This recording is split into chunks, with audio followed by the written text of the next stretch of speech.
Next up, before we get into the shoveling and pick up the shovels and get back to work, this one is much shorter. It's a 6-minute video by Metagoblin about mistakes you will make while leveling. Once again, the expansion comes out tomorrow, so I want to know a little bit more about like leveling and stuff, because let's be real, I haven't really paid attention to anything outside the world of archaeology, so it's good to get updates by other people that might not be doing archaeology. So this one a lot shorter, covering some leveling mistakes that we might try to avoid doing.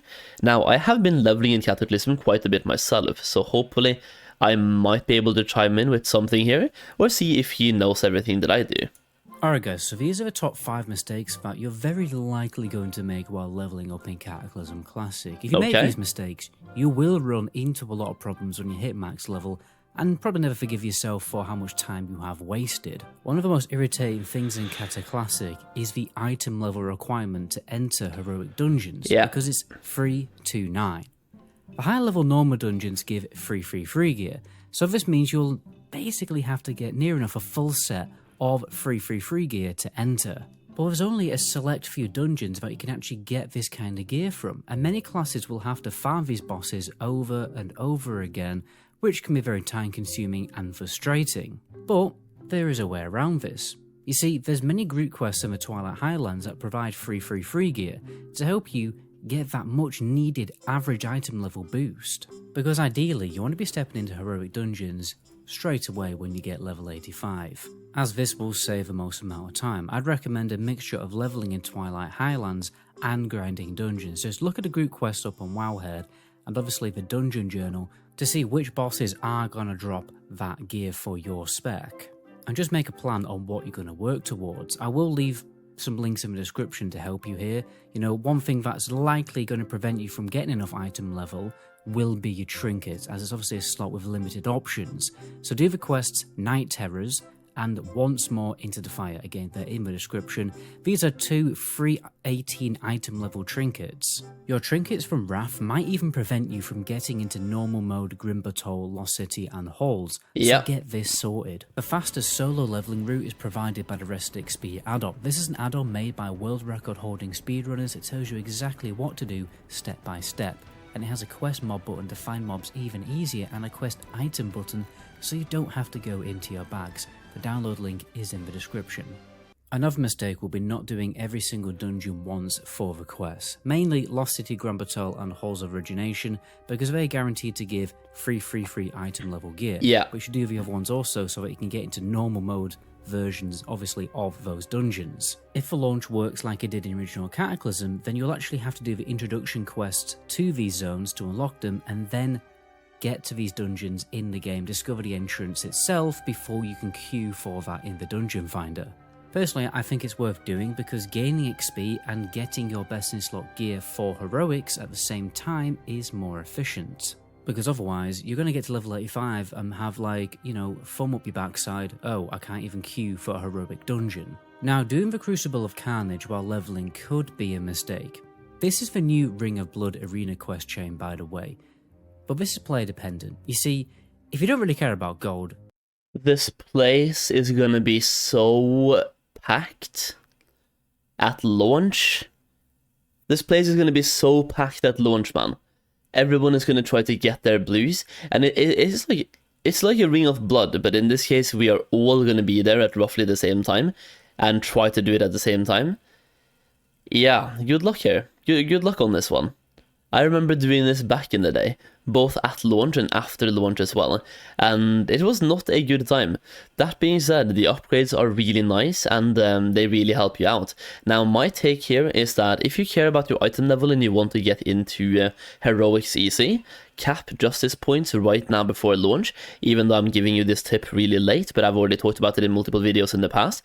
Cap your justice points, cap your honor points. If you do Ultra Valley right now, that's super fast honor points. Wintergrasp weekly with the quests, that also really fast honor points. So cap your honor points, cap your justice points, and then try to do every single dungeon once, like he said in the video, while leveling as well. Focus a little bit on reputations, because you can buy gear pieces from reputations at both honored revered and exalted. Now, while leveling, if you push everything to honored, there we go, that's going to give you some free stuff as well. And then focus on the higher level zones. Quests with trinkets, quests with whatever slot you don't have a good item level in. Trinkets are good, but if you simply can never find good pants, you need to find a way to get good pants, because then your pant is going to be the thing holding you back from queuing up. So whatever you are lacking item levels on, that's what you need to focus on. And in Twilight Highlands, you get a lot of free 318 item level gear by doing the quests.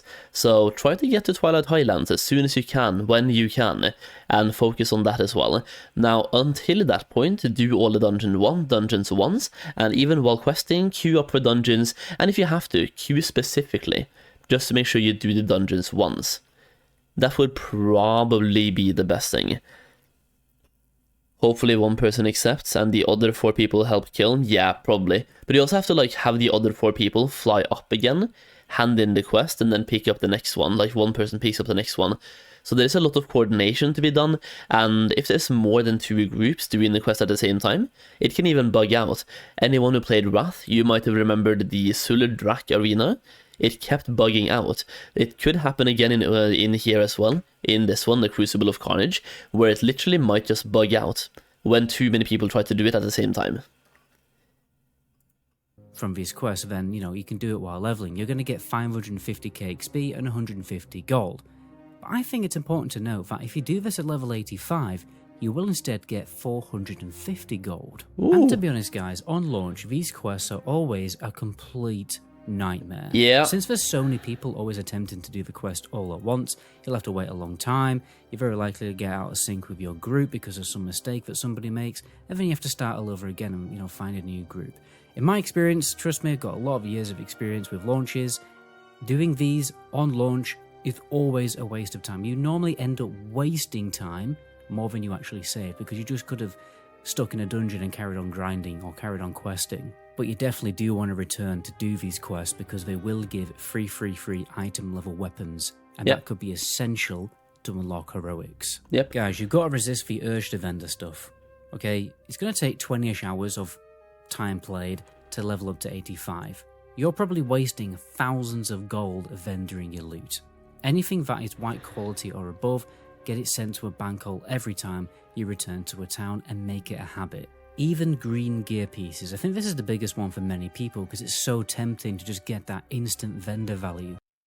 But trust me, if you stick on the auction house, you'll very likely get double, if not triple, the vendor value.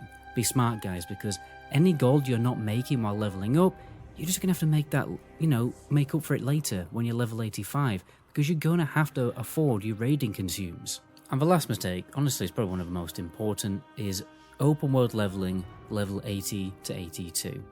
Okay, hear me out on this one. There's a number of reasons why I would recommend against doing this on launch. If you're watching this a couple of weeks after the video has been released or after the launch, then yeah, no problem, you know, knock yourself out. But for the first few days of Cataclysm launch, the first 2 zones are going to be pretty unplayable. The first problem is nobody likes Vashur, so most people are going to go to Hyjal.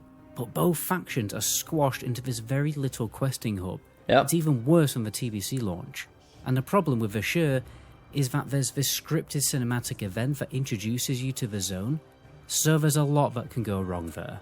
The Wrath Classic launch was terrible. The boats lagged out, and there's not even an event involved with those boats. Eventually they had to add an NPC to teleport people there, and judging by how shocking the pre-patch is, and the beta has been for bugs and server crashes, I don't personally have a lot of faith in Blizzard being able to make this a smooth launch.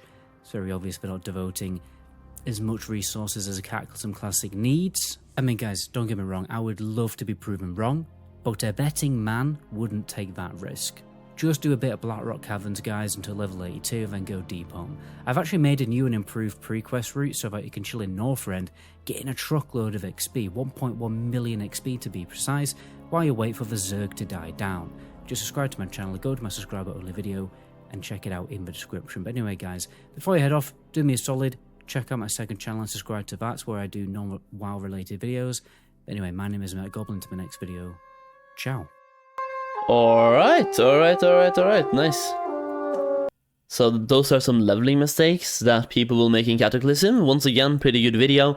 Covered both some tips and tricks and things not to do as well.